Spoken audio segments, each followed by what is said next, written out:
All right. So, firstly, Kess, hey, congratulations on your win today, and thank you for joining us for this interview.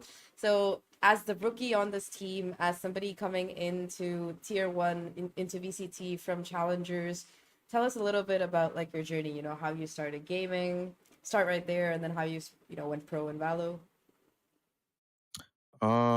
Started gaming because of my older brother. Like very common trend of watching your older brother play a game, and then you want to try, and you start playing the game, right?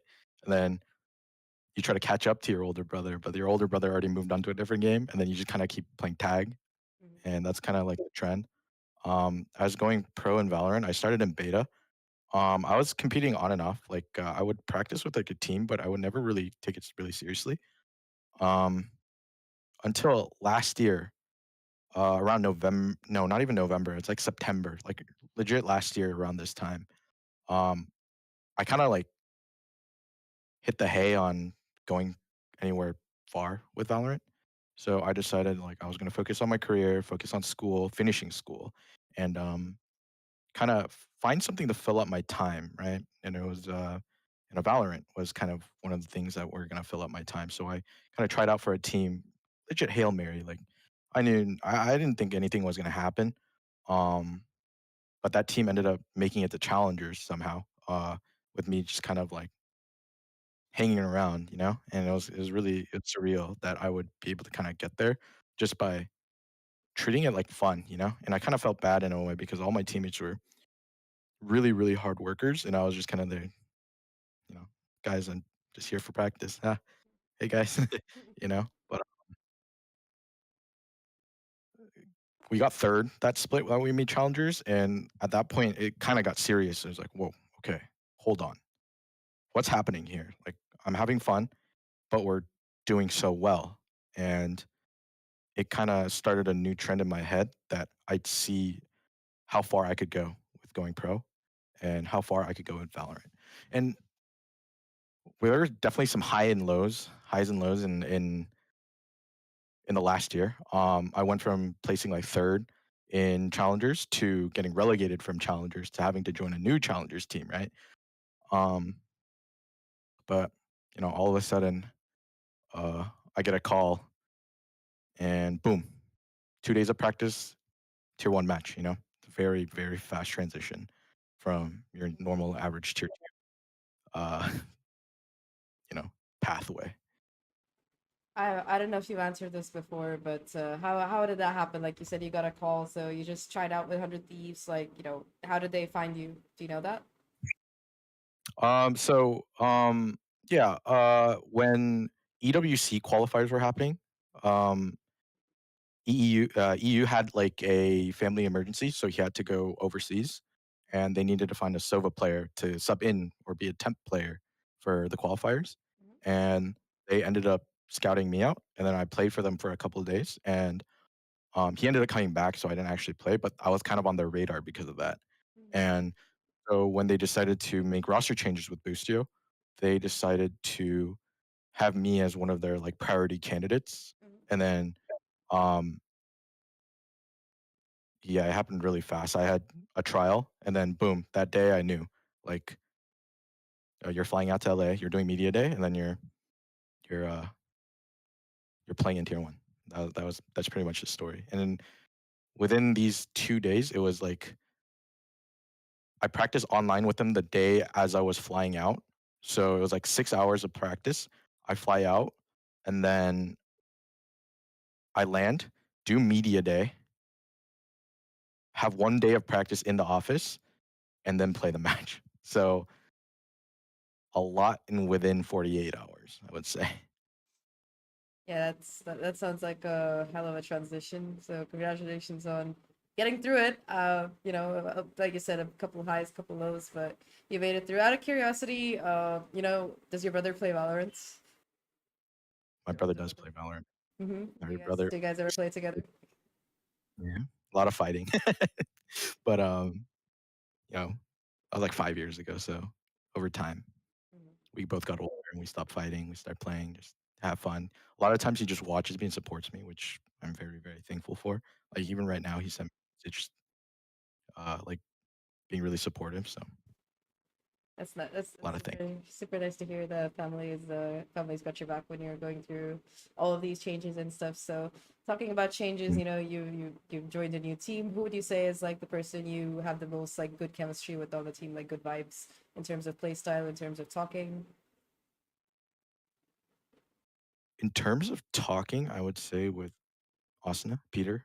Um, but I would attribute that to Peter being such a good teammate and being very like conformative to people. And I think it's like a skill set he learned over the years of playing. And it makes it really, really, really, really easy to play with someone like Pete. Okay, so let's move over to today's game. Yeah, you guys won today. That was great. I think map three was an absolute banger, overtime, all of that. But map one, it was a little bit rough. So, what exactly do you think went wrong? Was it like lack of prep on that map, or just not a good day, or was Loud like shooting better, calling better? What do you think it was? Um, in terms of transitioning as a team, we were very slow. And sometimes it was so slow to the point that the transition basically wasn't there. Um, Someone like Dan would call for a mid fight and nobody would move or be in position to help him fight mid. And then boom, like as soon as we like get to mid, they've already transitioned and gone somewhere else and we've like fallen for the bait basically. And a lot of rounds where things also didn't go our way, like individually. So just like a culmination of everything. And they did play well that map too. So I'll give them that. Okay. And you know, just out of curiosity, you know, you said I was looking at your VLR a little bit and you had like a large amount of agents played. So which one what kind of agent do you actually like to play? Because I know you're playing Sentinel right now. Used to play Initiator before, like you mentioned. So what fits your playstyle more and how has it been transitioning into that Sentinel role for 100 Thieves? So I was playing scans before, so Fade Sova. Some maps Sky whenever the meta had Sky in the meta. Um, I mean, I love playing scans, but in a way, it was kind of a way to kind of play the game that I wanted to, and it was kind of like unironically like throw util, bait your teammates, and then win the round after by trading them or like finishing the round, you know.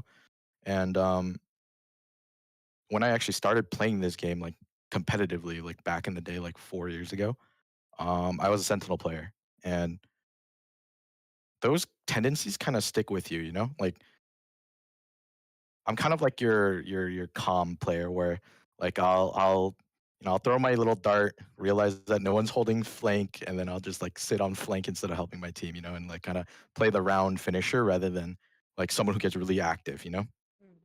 Uh, but transitioning into the role, uh obviously it was hard.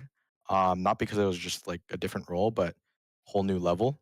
Um you kind of have to like change a lot of the ways you think about things and do things and kind of be like conforming to like what your teammates need.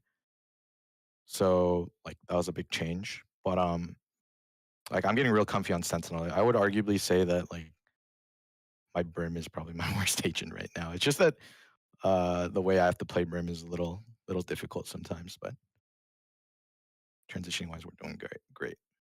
And there. All right. So this is more of a different sided question. So if you look at all the regions, of course, there's going to be some teams that are like a little bit higher in terms of consistency or points above the others. But I was going through NA and it just seems like Sentinels and G2, they're just so far above the rest in terms of like performance, in terms of even like during the group stage this time, they just look like they are looking really good, to be honest. So, what would you attribute that to, like kind of the difference in caliber? Do you think it's just get them getting more internationals, or do you think it's something else, the prep? Um I would say their approach is kind of like uh I can't find the word that I'm trying to use. Right. It's like something proof. Bulletproof? Bulletproof. It's like it's just solid, solid where it doesn't really have a lot of gaps. And sorry, I couldn't think of the word. And just the experience part, I would say, plays a lot too. Um,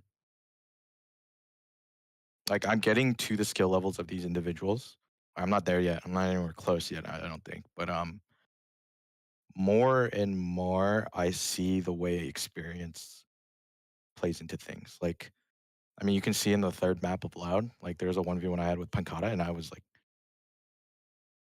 pooping my pants, right? And I ended up losing the round. But like legit, the next round, I'm pretty sure. Then the 2 rounds later, another 1v1, 1 bullet, round over. You know, Mhm. so having these experiences um, do really matter in my opinion. There are a bunch of rounds right now that I'm thinking of in my head that I know for a fact that those players would not do.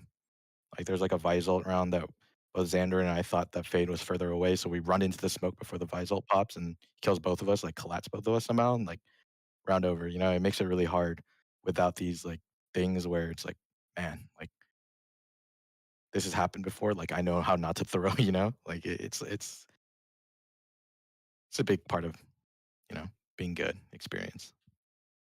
Got it. Experience. I think that makes a lot of sense. And I mean, if you look at the rosters as well, I think these are the two rosters that have maintained kind of the most stability over the, last few months, years, if not. So I think that does make sense. So uh, back to you. So who do you think is the GOAT of Valorant of all time? Like, if you think of a player, you got to say that they're the GOAT. Who would it be for you?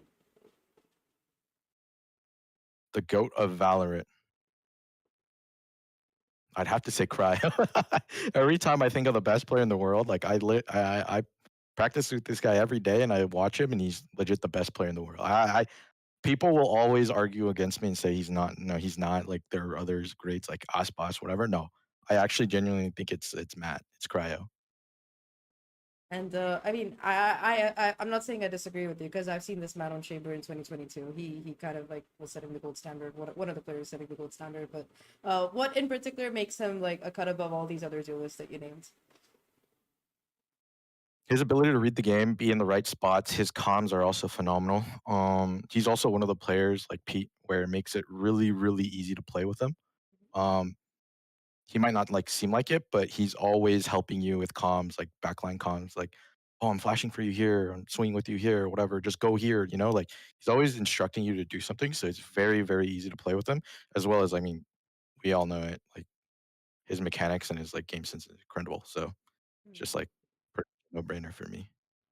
Got it. And with today's win, you guys have qualified for playoffs. That must be like a big sigh of relief for you guys. So, what do you think you had to adapt or change as a team or as an individual before you head into playoffs if you want to make champs? A lot of things. I think more so individually because I would say a lot of the players on my team have so much experience; they're pretty unshakable.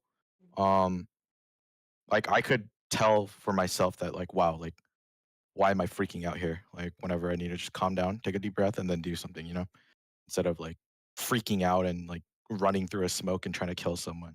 And at the end of the day, like every decision in this game, like if I think too hard about it, like I'll always lose the fight. That's what I learned. But yeah, individually, I just need to like play more like a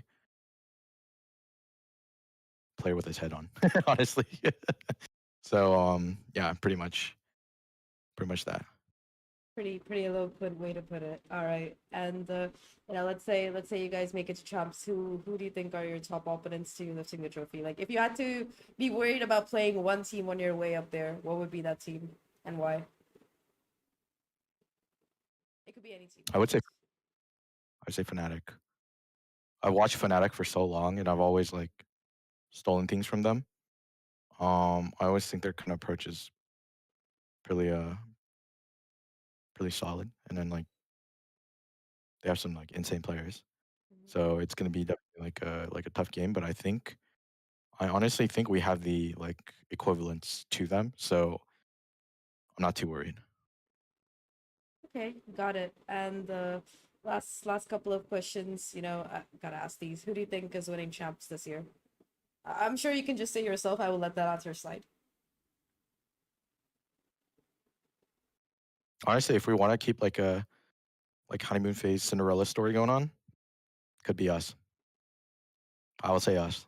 I like that. I like that answer. You know, you got to cheer for yourself first, because otherwise, why would other people cheer for you? So I think I really enjoyed watching you guys play today. So it looked like you guys were having fun, at least on that map two. Map three looked a little bit stressful. Was it very stressful? Map three towards the end. For me, it was only stressful in the 1v1. That was the only time I was stressed. But all the other times, too locked in. Too locked in.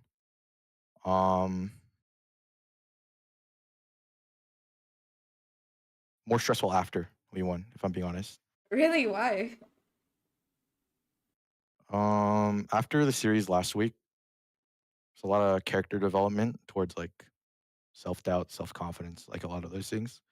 And throughout this week, I don't think I've ever worked as hard as I did to like make sure it doesn't happen again. And if we lost today, it would have been like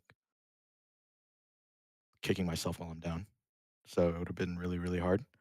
So that's why it's like, my God, 2 rounds, really, 2 rounds.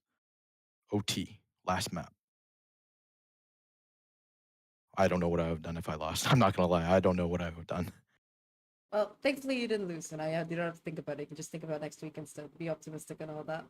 But yes, thank you so much for sharing your experience with me. And I think so far at least you guys are doing really well. This is the best 100 Thieves I've looked this year, I would say. So keep it up, and I look forward to seeing more of your games.